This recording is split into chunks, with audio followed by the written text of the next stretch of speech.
Allez, on va faire un petit tour d'horizon rapide de l'histoire de Jacques Messrine.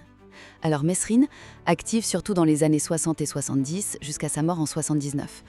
C'est ce criminel français qu'on a surnommé l'homme aux mille visages ou même l'ennemi public numéro 1. Franchement, il a fasciné tout le monde à l'époque. Par son culot et sa façon de jouer avec les médias, c'était quelque chose. Premièrement, faut voir comment sa carrière criminelle a grimpé en flèche. Au début, c'était des petits trucs. Mais après un passage par la guerre d'Algérie, là, il plonge direct dans le grand banditisme.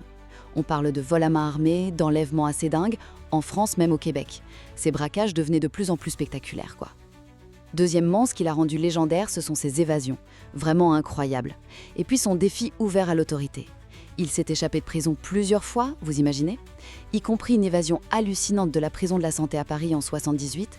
Et pendant ces cavales, il nargue la police dans les journaux. Il a même publié son autobiographie, L'Instinct de mort, pour bien façonner son image de rebelle.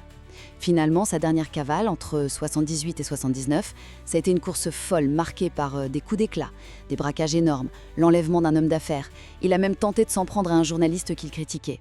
Bon, la traque s'est terminée très violemment, porte de Clignancourt à Paris en novembre 79, la police l'a abattu.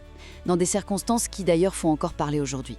Bref, Jacques Messrine reste une figure marquante et super controversée du grand banditisme français, connu autant pour ses crimes que pour sa façon très médiatisée de défier l'autorité. Retrouvez le podcast en entier en suivant le lien dans la description.